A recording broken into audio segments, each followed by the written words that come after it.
बिस्मिल्लाहिर्रहमानिर्रहीम। अर्रहमान।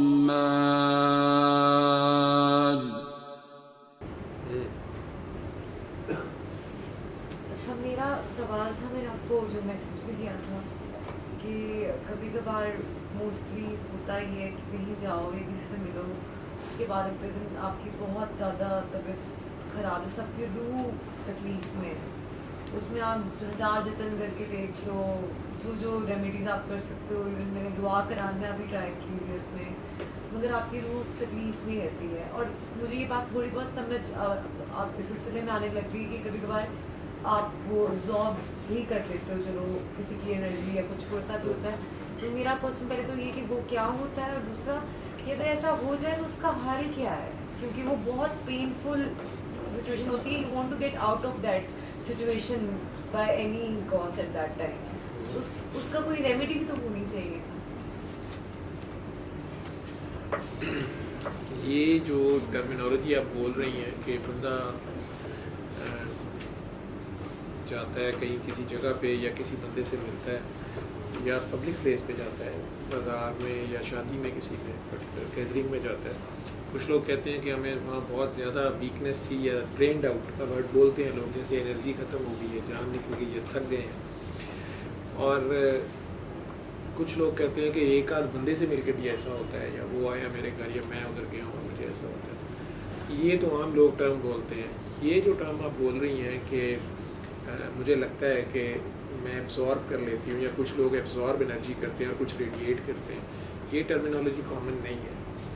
मैं बोलता हूँ आपने इसको मान लिया या आपको एक्सपीरियंस में ये आ गई है बात, ऐसा होता है।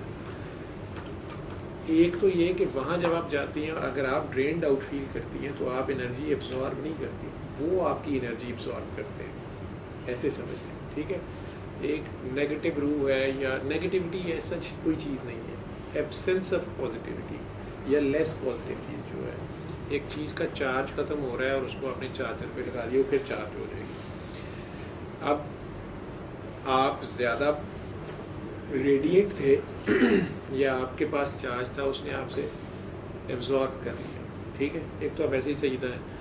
दूसरा, जो जितना दुखी या ये जो कुर्बानी के बकरे होते हैं, ये ऐसे ही होते हैं। अब आप तो एक किस्म का उसके पास गए, वो आपसे मिल के फ्रेश फील करता है, ऐसे समझ, ठीक है। वो फ्रेश फील करता है, आप आके बस हुई हुई हो। अब आपका सवाल ये है कि इसका हल क्या है। इसका हल ये होता है कि आप अपने गुरु को, अपने से ऊपर वाले को, जिसको आपको लगता है कि उसके पास बैठ के मुझे सुकून मिलता है, आप उससे कांटेक्ट कर लो, जिसने आपको दुआ कराई हुई है, जिसने आपको ये सारी बात अगर समझाई बताई है, उसके अगर आप फ़ोन करोगे वो नहीं भी उठाएगा फ़ोन, आपकी तबीयत बेहतर होना शुरू हो जाएगी। और मेरे साथ हुआ था मैसेज का, जैसे सिर्फ आपने मुझे हार्ट भेजा था तो मुझे लगा मेरी रूह पे मरहम आया लिटरली एकदम ऐसे, जैसे वही बात है ना, बिकॉज मुझे अक्सर नूर भी इस बात का कहती है कि तुम घुस जाती हो लोगों में ना कराने के लिए, तो सर वाली एनर्जी नहीं है हम में। इट्स लाइक तुम, हम लोग नहीं कर सकते, हम लोग छोटी मोटी तारे, सर इज लाइक वो ये सर का काम है। तो तुम इधर उधर लोगों से बातें करती हो, तुम एनर्जी में रिजॉल्व करके गिरी पड़ी होती है। नूर मुझे डांटती इस बात पे कि ये सर ही कर सकते हैं, it's not in our hand. नहीं, वो खुद माशाल्लाह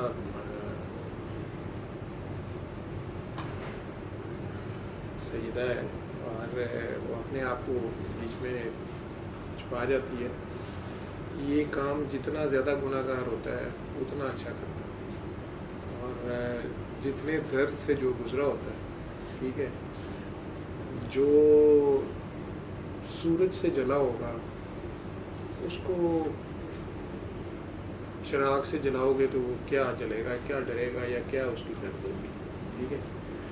और अगर एक दिया जो है वो दूसरे दियों को जलाता है, झुकता है थोड़ा सा और उन्हें भी रोशनी दे देता है, उसमें अपनी उसकी कोई कम नहीं होती, ये बात नहीं है।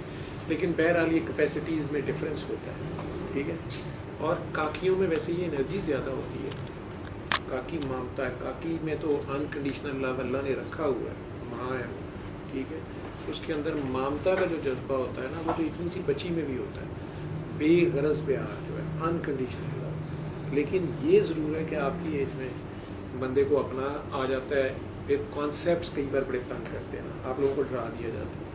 कुछ लोगों ने कहा होता है ये जिन है, भूत है, उसने तुम्हारे पे कुछ करा दिया है, वो करवाती है, तुमने उसके घर नहीं जाना था, वहाँ से तुम लोग मार खाते हो, वहाँ से डरते हो। जब डरते हो ना, वो खौफदारी और हो जाता है। जो अपनी ताकत है वो भी ज़ाया कर बैठते हो, ये अपने खौफ से था, वो आपके पास क्लैशन होगा लेकिन आपको पता ही नहीं है कि ये क्या है। तो खाम खा हाथी जो है वो जूडी से डरी जाएगा, जिन है, भूत है, जादू है, उसमें देखे नहीं सर लाइक सॉरी मेरे साथ एक एक्सपीरियंस हुआ जो लास्ट में जब आपने मैसेज किया था ना, कि मैं कहीं किसी से मिली थी और उनकी अम्मी का कुछ मसला था, कैंसर था उनको, तो मैंने उन्हें सूरज रहमान का कार्ड भी दिया और वो एथियस्ट थे। तो उनसे बड़ी लंबी डिस्कशन भी हुई, जो कि फिर बाद में मुझे मूड नहीं आता है कि बहस में नहीं पड़ना होता, कोई बात ही नहीं इस तरह की, कुछ भी नहीं, बट वो बहुत तकलीफ में थे।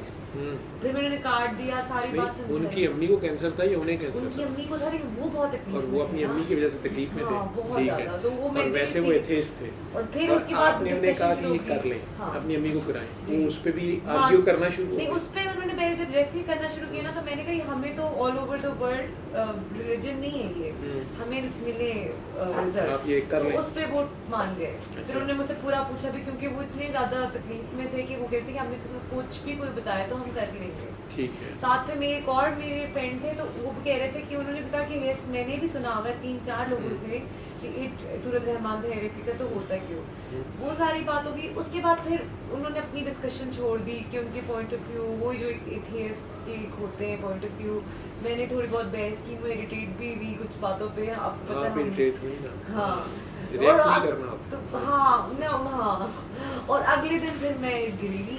वही बात है कि अगले दिन वो मुझे समझ ही नहीं है कि क्यों हुआ है मेरे साथ, ठीक है डिस्कशन हुई है, हमें इतना पर्सनल तो देने वाली तो कोई बात भी नहीं है, तो मुझे क्या हुआ है। वही बात है कि या तो मैंने उनकी, आप इसको ऐसे समझो कि एक बंदा दलदल में फंसा हुआ था, ठीक है, आप वहाँ आ गए, आपने उसको हाथ दिया, उसको पकड़ के खींचा, तो आपने उसको निकाला नहीं निकाला, पूरा खींच सके या नहीं खींच सके, जोर तो लगा आपको, ठीक है ना, उसमें ज़ोर भी लगा, उसमें आप पे ये फियर भी आया कि मैं भी स्लिप ना हो जाऊँ, मैं भी अंदर ना चली जाऊँ, ठीक है। या एक बंदा समुद्र में डूब रहा है, आप उसको बचाने की कोशिश करते हैं, रिस्क है आप। एक बंदा बिल्डिंग में आग लगी हुई है, आप रेस्क्यू 1122 के बंदे हैं, आप अंदर जा रहे हैं, रिस्क तो आपका भी है।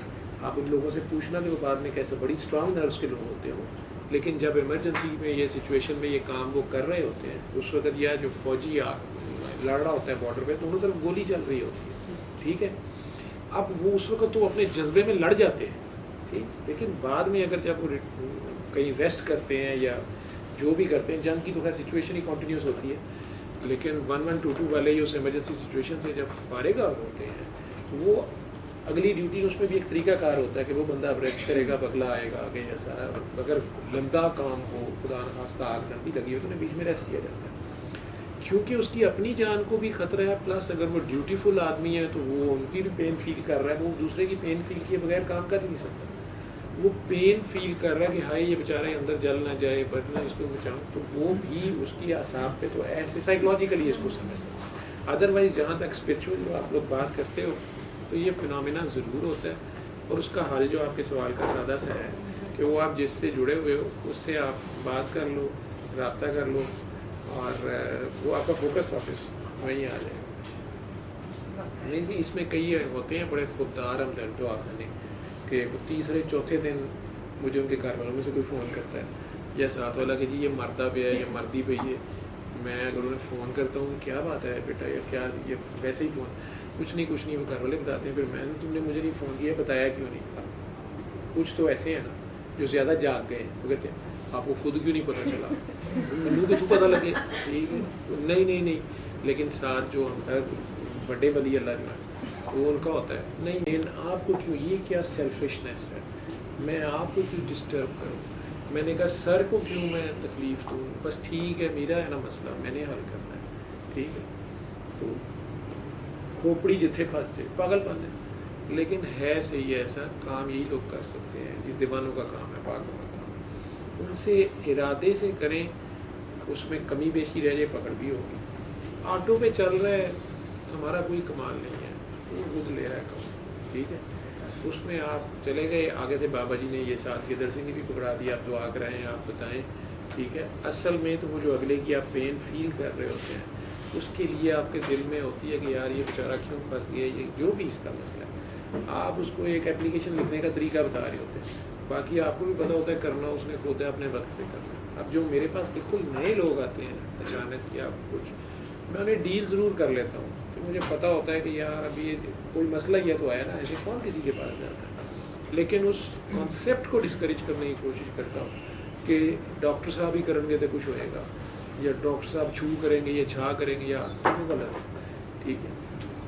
मेन मैसेज पे रखने की कोशिश करता हूँ, बाकी उसकी बात सुन लेता हूँ। फिर लोगों की अपनी बड़ी मिथ्स बनी हुई हैं और अपनी बड़ी एक्सपेक्टेशंस होती हैं कि डॉक्टर साहब तो कुल जावांगे तो उत्ते खुशबुआं आ रही होंगी, दाढ़ी होएगी बड़ी सारी, डॉक्टर साहब जमात पढ़ाएंगे, डॉक्टर साहब कलमे 6 सुनाएंगे, डॉक्टर साहब बेचारे का कलमा ही पूरा नहीं, ला पिया नहीं नज़र आता, इला ला कितों आवे, ठीक है। तो अपनी ला नहीं हुई होती, तो इतने आके वो लभन लग जाते हैं। जब तक ला नहीं ने नज़र आएगी तो इला ला कैसे।